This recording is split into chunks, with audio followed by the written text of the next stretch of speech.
नमस्कार दोस्तों, स्वागत है आपका स्टडी फॉर सिविल सर्विसेज में। वीडियो को पूरा देखिए। कोई भी आपका फीडबैक है, कोई सजेशन है, तुरंत वीडियो में कमेंट करके जरूर बताइए। अच्छा लगे तो वीडियो लाइक जरूर कर लीजिए और ऐसे वीडियो लगातार फ्री में पाने के लिए चैनल को तुरंत सब्सक्राइब कर लीजिए और बेल आइकन को जरूर टैप कर लीजिए ताकि आगे भी सारे वीडियो आपको मिलते रहे। यूट्यूब में फॉलो करते हैं तो प्लीज ये वाला फ्री टेलीग्राम चैनल जरूर ज्वाइन कर लीजिएगा। सारे नोटिफिकेशन, सारे अपडेट यहीं पे आते हैं, ध्यान रखिएगा। स्टडी फॉर सिविल सर्विसेज का कोई भी पेड ग्रुप अगर आपको ज्वाइन करना है तो सिर्फ 8564805096906503860455 यही नंबर है हमारे, सिर्फ जहां पे कॉल या व्हाट्सएप कर सकते हैं।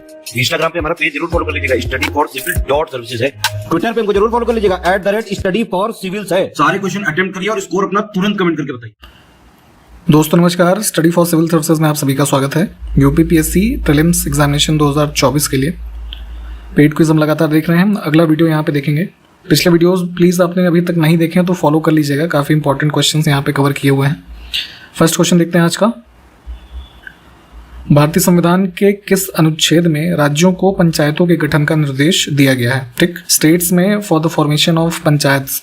तो सबसे पहले आप जानते हैं पंचायत है ना, सबसे पहली बार फॉर्मली राजस्थान के नागौर से इनॉग्रेट की गई जवाहरलाल नेहरू जी के द्वारा। ठीक है, और लेटर ऑन फिर जैसे 73rd अमेंडमेंट वगैरह पढ़ेंगे तो इनको कॉन्स्टिट्यूशनल प्रोविजन दिया गया। तो इन सब के बारे में जब कॉन्स्टिट्यूशन बना तो डीपीएसपी में एक प्रावधान डाला गया था आर्टिकल 40 में। ठीक है, गांधीयन प्रिंसिपल्स के अंदर। तो विकल्प सी करेक्ट है। मेगास्थनीज के बारे में आपने पढ़ा होगा। ठीक है, एक फेमस पुस्तक है इनकी, इंडिका। ठीक, इसको भी ध्यान रखना है। तो क्वेश्चन है कि मेगास्थनीज ने भारतीय समाज को कितने भागों में विभाजित किया था? ठीक है, तो ऑन द कह लीजिए क्लासिफिकेशन ऑफ सोशल क्लासेस। ठीक, तो जो मौर्यन सोसाइटी थी उस समय, उसको इन्होंने डिवाइड किया 7 भागों में। ठीक, ध्यान रखना। इसमें देखें उत्प्रेरक की खोज किसने की थी, ये पूछा गया है। कैटलिस्ट, केमिस्ट्री में आपने केमिकल रिएक्शंस वगैरह जब पढ़े होंगे तो शायद यहाँ पे पढ़ा हो कैटलिस्ट के बारे में। ठीक है, इसको ध्यान रखेंगे। यहाँ पे जॉन बर्जीलियस एक साइंटिस्ट थे, स्वीडिश केमिस्ट थे बेसिकली। ठीक है, तो इन्होंने बताया। और कैटलिस्ट मुख्य रूप से होता क्या है, तो बेसिक लेवल पर आप इसको जानते रहिए कि बेसिकली एक ऐसे समझ सकते हैं इसको कि एक सब्सटेंस ऐसा होता है जो किसी रिएक्शन को उसमें विदाउट पार्टिसिपेट किए हुए कह लीजिए, है ना, उस रिएक्शन को स्टार्ट कर सकता है विदाउट बीइंग कंज्यूम्ड। ठीक, तो सी विकल्प को चुन के आगे बढ़ते हैं। इसमें देखें ट्रांसफार्मर के क्रोड बनाने के लिए निम्नलिखित पदार्थों में से कौन सा उपयुक्त होता है? तो ट्रांसफार्मर आप जानते हैं इलेक्ट्रिकल डिवाइसेस के रूप में क्या होता है कि एक हमारा ऐसा डिवाइस है जो पावर ट्रांसमिशन है ना के लिए यूज़ होता है। तो अब इसके इनसाइड में जो आप मैन्युफैक्चरिंग देखते हैं, ठीक है, तो आयरन है ना, सॉफ्ट आयरन जिसकी परमेबिलिटी बढ़िया हो, ठीक, उसको यूज़ करते हैं। तो बस इतनी सी इंफॉर्मेशन इसके लिए ज़रूरी है। यहाँ पे सी विकल्प। लाल रक्त कणिकाएं किस नाम से जानी जाती हैं ये बताना है। तो ब्लड के रेफरेंस में आप जैसे red blood cells, white blood cells, ये सब चीज़ें पढ़ते हैं। ठीक है, तो आरबीसी को यहाँ पे एरिथ्रोसाइट्स भी कहा जाता है, विकल्प सी। पहली जूट मिल कोलकाता के पास हुगली नदी पर रिश्रा में किस वर्ष में स्थापित की गई थी ये बताना है। तो जूट मिल यहाँ पे लगाई गई सबसे पहली बार 1855 में। ठीक, यहाँ पे जो हुगली नदी में रिसड़ा स्थल है इसको याद रखिएगा। और लेकिन पार्टीशन के बाद क्या हुआ है कि जो मोस्टली मिल्स वगैरह थी, है ना, इंडिया में रह गई, लेकिन जो 3/4 जूट प्रोड्यूसिंग एरिया था इंडिया का वो बांग्लादेश में चला गया है। ठीक, हाल ही में खबरों में रही डेविड्स स्लिंग एंटी मिसाइल रक्षा प्रणाली किस देश के द्वारा विकसित की गई है? तो जैसे आपने 2019 में एक ये जैसे मिशन शक्ति वगैरह इंडिया में लॉन्च किया गया था। ठीक है, तो कुछ उसी आधार पे फिर जैसे ये आपका ये S-400 सिस्टम है रशिया वाला। ठीक है, तो उन्हीं सब आधार पे ये डेविड्स स्लिंग को डेवलप किया है रिसेंटली इजराइल ने। और इसमें जो सपोर्ट है ये यूएस का है। ठीक है, यूएस मिसाइल डिफेंस एजेंसी का। ठीक, तो दोनों विकल्प इसमें चुनेंगे, सी वाला ऑप्शन। हाल ही में खबरों में रहा अराश डोरा गैस क्षेत्र विवाद किन देशों के मध्य है? तो ये बेसिकली एक काफ़ी पुराना लगभग 1960s से चला रहा एक डिस्प्यूट है, जिसमें अभी रिसेंटली सऊदी अरब और कुवैत ने, ठीक है, रिजेक्ट किया है ईरान का क्लेम जो कि ये डिस्प्यूटेड गैस फील्ड एरिया है। ठीक, तो उसी के कारण ये फिर से चर्चा में था। थोड़ा चाहे तो सर्च करके और डिटेल में देखिएगा। बी विकल्प को चुनेंगे हम। अमेरिकी कंपनी माइक्रोन देश का पहला सेमीकंडक्टर प्लांट किस राज्य में स्थापित करेगा? ठीक है, तो रिसेंटली जो है गुजरात स्टेट गवर्नमेंट और ये यूएस की कंपनी माइक्रोन, इनके बीच में MOU हुआ है और इसमें सेमीकंडक्टर चिप प्लांट जो है इस्टेब्लिश किया जाएगा गुजरात में ही, इसमें अहमदाबाद में। ठीक, इंपॉर्टेंट रहेगा, प्लीज इसको ध्यान रखिएगा। हाल ही में राज्यसभा से जन विश्वास प्रावधान संशोधन विधेयक 2023 पारित किया गया है। तो ये किस मंत्रालय से संबंधित है ये बताना है। तो पीयूष गोयल ने इसको इंट्रोड्यूस किया था, मिनिस्ट्री ऑफ कॉमर्स से संबंधित है। भारत में ease of doing business, ease of living को बढ़ाने के लिए और कई सारे जो प्रोविजंस हैं उसको अमेंडमेंट करने के लिए या उसको डीक्रिमिनलाइज करने के लिए ये बिल जो है पास हुआ था अभी। तो ध्यान रखेंगे विकल्प बी। हाल ही में प्रकाशित पुस्तक हाउ प्राइम मिनिस्टर्स डिसाइड, ये बुक का नाम है, किसने लिखी है? तो नीरजा चौधरी की पुस्तक है, जर्नलिस्ट हैं कि, और लगभग 6 प्रधानमंत्रियों के टेन्योर्स के कुछ की पॉलिटिकल डिसीजंस कह लीजिए हैं जिसने इंडियन पॉलिटिकल हिस्ट्री पे इफेक्ट डाला है। ठीक, उससे संबंधित एक पुस्तक है। नेक्स्ट है, हाल ही में किस देश के क्रिकेटर मोइन अली ने अंतर्राष्ट्रीय क्रिकेट से संन्यास लेने की घोषणा की है? तो ऑलराउंडर प्लेयर थे ये मोइन अली, इंग्लैंड के। ठीक है, विकल्प सी। नवंबर 2023 में भारत का पहला सौंदर्य और जीवन शैली महोत्सव ब्यूटी एंड लाइफस्टाइल फेस्टिवल, इसका ऑर्गेनाइजेशन होगा मुंबई में। ठीक, इसको ध्यान रखना है, इंपॉर्टेंट है। हाल ही में किस राज्य के जलेसर धातु शिल्प को जीआई टैग प्राप्त हुआ है? तो रिसेंटली जो है करीब 7 प्रोडक्ट्स को जीआई टैग दिया गया है रिसेंटली। तो उसमें से एक ये है जलेसर धातु शिल्प जो है, ये बेसिकली क्या है, हमारा एक प्रकार का कह सकते हैं मेटल क्राफ्ट है। ठीक, यहाँ पे एटा डिस्ट्रिक्ट जो है ना, इसमें देखते हैं जलेसर वहाँ पे है। तो मेटल क्राफ्ट है ना, ब्रास फेयर और इन सब चीज़ों का यहाँ पे काफ़ी एक मतलब हब है मैन्युफैक्चरिंग का। ठीक, तो ये यहाँ पे किया जाता है, तो उसी क्रम में इसको जो है जीआई टैग प्रदान किया गया है, तो ध्यान रखना है।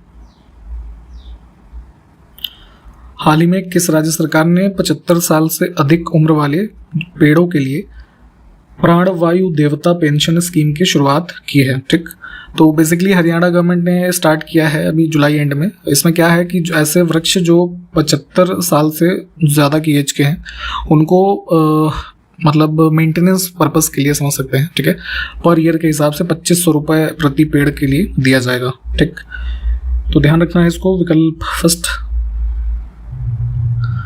हाल ही में बाल्टिक सागर में ओशियन शील्ड 2023 युद्धाभ्यास किस देश के द्वारा आयोजित किया गया? तो ये इसने किया था, रशिया ने। हाल ही में राजस्थान कैबिनेट ने राज्य में कितने नए जिलों के गठन को मंजूरी दी है? ठीक है, तो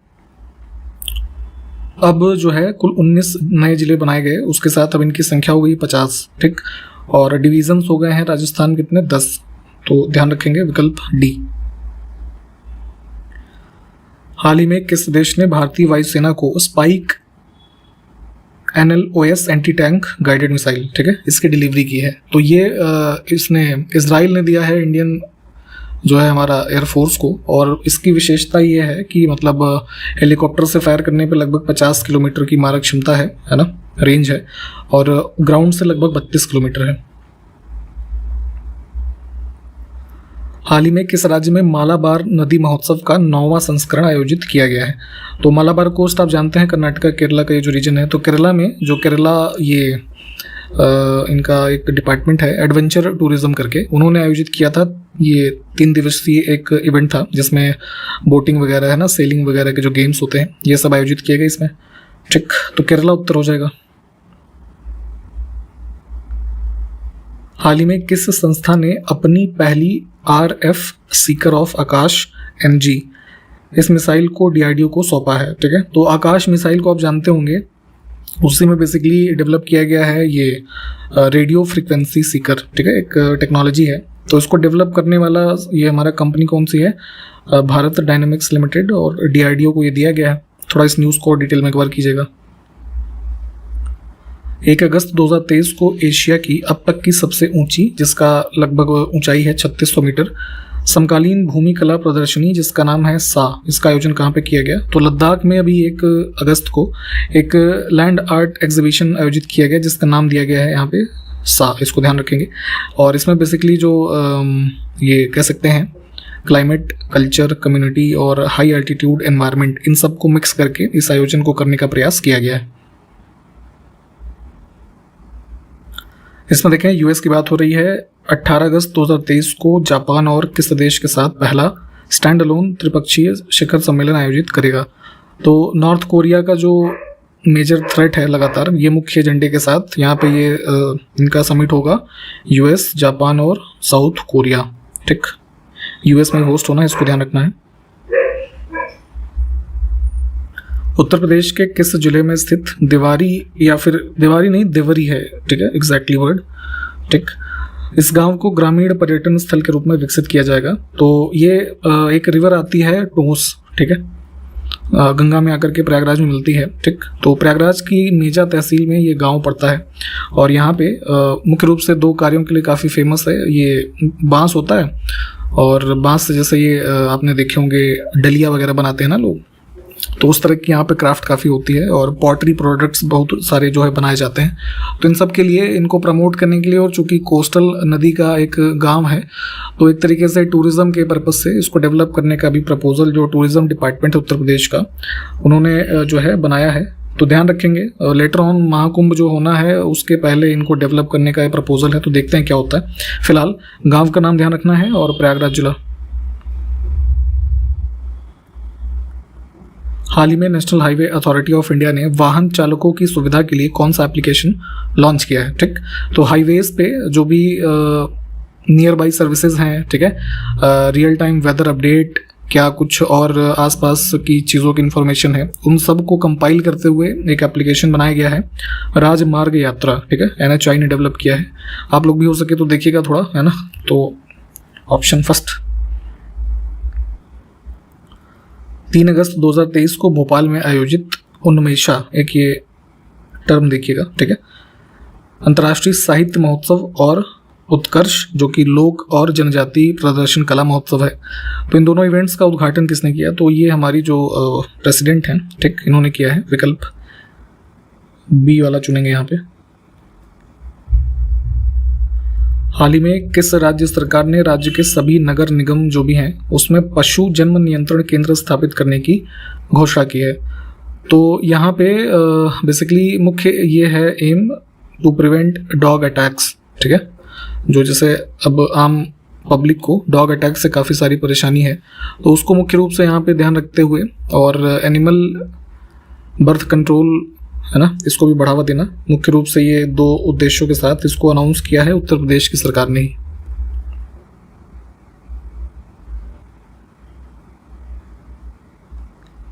इस प्रश्न में थोड़ा सा हम करेक्शन करेंगे, अक्टूबर नहीं अगस्त होगा यहाँ पे, ठीक है, इसको माफ़ी चाहेंगे, टाइपिंग में गलत हो गया है। 2 अगस्त 2023 को सहयोग के लिए 5वीं भारत लेसोथो संयुक्त द्विपक्षीय आयोग की बैठक आयोजित की गई। तो लेसोथो की राजधानी बताना है। तो दोनों देशों के मध्य जो है आपसी जो कॉपरेशन है इन टर्म्स ऑफ ट्रेड और अन्य चीज़ें, इसके रेफरेंस में यहाँ पे जो इस तरह की मीटिंग होती है, तो 5वीं जो है India Lesotho joint bilateral meeting हुई है। तो इसमें कैपिटल लेसोथो की है ये मासेरू, विकल्प बी में जो लिखा है, ठीक, वहीं पे इसको आयोजित किया गया। हाल ही में गृह मंत्रालय ने भारतीय चिकित्सा प्रणालियों के तहत इलाज के लिए विदेशी नागरिकों के लिए किस वीज़ा की शुरुआत की है? तो जो वीज़ा ग्रांट होता है फॉरेन नेशनल्स के लिए, उसमें जो इंडियन हमारे ट्रेडिशनल सिस्टम्स हैं, जैसे ये आयुष के अंतर्गत आते हैं ना, यूनानी, सिद्ध, आयुर्वेदिक, ये सब सिस्टम्स, तो इसके लिए अगर कोई फॉरेनर जो है इंडिया में ट्रीटमेंट चाहता है तो उसके लिए आयुष वीज़ा जो है एक नया इंट्रोड्यूस किया गया है। डी विकल्प को चुनेंगे। हाल ही में प्रकाशित पुस्तक मानसून किसने लिखी है? तो साहित्य अकादमी ने रिसेंटली पब्लिश की है और इसके लेखक हैं अभय के। अन्य पिछड़ा वर्ग के उपवर्गीकरण के लिए गठित रोहिणी आयोग ने हाल ही में अपनी रिपोर्ट को सौंपा है। इस आयोग का गठन किस वर्ष किया गया ये बताना है। तो ये आयोग बना था 2017 में, दिल्ली हाई कोर्ट की चीफ जस्टिस हैं जस्टिस जी रोहिणी, ठीक, इनकी अध्यक्षता में। तो विकल्प यहाँ पे सी को चुनेंगे। थोड़ा इस आयोग की जो रिपोर्ट्स वगैरह हैं या क्या जो सब कैटेगराइजेशन ओबीसी में किया जाना है उसके बारे में क्या प्रावधान है, इन सबको देखते चलिएगा। 5वें विश्व कॉफ़ी सम्मेलन 2023 की मेज़बानी कौन सा देश करेगा ये बताना है। तो ये होगा इंडिया में ही, बेंगलोर में, ठीक। हाल ही में किस राज्य की कैबिनेट ने जल पर्यटन और साहसिक खेल नीति 2023 को मंजूरी दी है? तो from the date of notification 10 सालों के लिए वैलिड होगा ये, है ना। स्टेट का जो वाटर टूरिज्म है और एडवेंचरस स्पोर्ट्स का उसको एक डेस्टिनेशन बनाने के लिए यूपी कैबिनेट ने ही इसको अप्रूव किया रिसेंटली।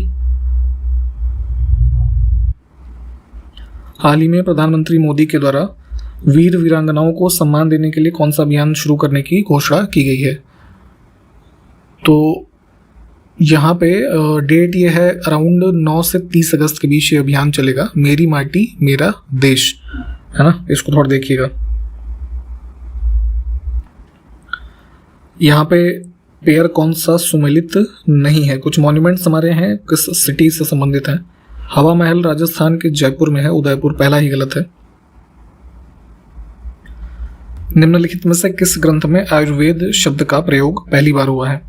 तो पाणिनि की एक पुस्तक है अष्टाध्यायी, ठीक है, बहुत ही एंशिएंट बुक, इसमें इंफॉर्मेशन मिलती है। विकल्प बी को चुनेंगे। पादप रोगों का सबसे उत्तरदायी कारक कौन सा है? तो प्लांट्स में जितनी भी डिजीज आप पढ़ते हैं, जैसे अलग अलग फल सब्जियों में, तो मुख्य रूप से फंगल इन्फेक्शन जो होता है उनमें, है ना, ये कारण होगा। विकल्प सी। द फिलॉसफी ऑफ जूलॉजी के लेखक कौन है? तो ये पुस्तक है बेसिकली इनकी लेमार्क की, अराउंड 1809 में पब्लिश हुई थी, जिसमें जो लेमार्क की थियरी ऑफ इवोल्यूशन है उसके बारे में मुख्य रूप से बताया गया। विकल्प डी को चुनेंगे। आपसे एक क्वेश्चन है कि फिलॉसफी ऑफ बॉम्ब, है ना, ये पुस्तक किसने लिखी है? जरा कमेंट करके बताइए। तो 1857 के विद्रोह के केंद्र एवं नेताओं का कौन सा युग्म सुमेलित नहीं है? तो जैसे पहला ही गलत है, दिल्ली के रीजन में देखेंगे तो बहादुर शाह जफर और बख्त खान के नाम आते हैं, ठीक। बाकी के विकल्प यहाँ पे ठीक हैं। फिर से वही युग्म है। अब इन स्थलों में से देखिए कौन सा सुमेलित नहीं है? फैजाबाद मौलवी अहमदुल्ला, रानी लक्ष्मीबाई झांसी, प्रयागराज यानी कि जो इलाहाबाद था लियाकत अली, मंदसौर में गजाधर सिंह, ये गलत हो जाएगा। फिरोज शाह शहजादा, इन्होंने इस रीजन से लीड किया था। फिर से वही पेयर है और इसमें फिर से देखते हैं क्या गलत है। तो मथुरा के रीजन के जो लीडर थे इसमें 57 की रिवोल्ट में, इनका नाम था देवी सिंह, ठीक। यहाँ पे सुरेंद्र साई, ये गलत है। बाकी के विकल्प को भी देखिए, ये सब ठीक है। बीमा नियामक एवं विकास प्राधिकरण विधेयक कब पारित हुआ? तो by an act of parliament, जो IRDAI है हमारा संस्थान, जो इंश्योरेंस सेक्टर की जो हमारी बॉडीज़ हैं उसके रेगुलेटर के रूप में कार्य करता है। तो ये एक्ट बना था 1999 में, ठीक, और तब से ही ये बॉडी भी है। तो विकल्प बी को चुनेंगे। त्रिपुरा में नवनिर्मित मैत्री सेतु भारत को किस पड़ोसी देश के साथ जोड़ता है? तो बांग्लादेश को ऐड करता है ना, चिटगांव पोर्ट और इधर त्रिपुरा के मध्य जो है फेनी रिवर पे ये बना है, लगभग 150 मीटर का ब्रिज, ठीक। तो इसी के साथ इस वीडियो को समाप्त करते हैं। जो क्वेश्चंस पूछे गए हैं कमेंट करिएगा, कंटिन्यू करते हैं अगले वीडियो में। तब तक के लिए नमस्कार, जय हिंद।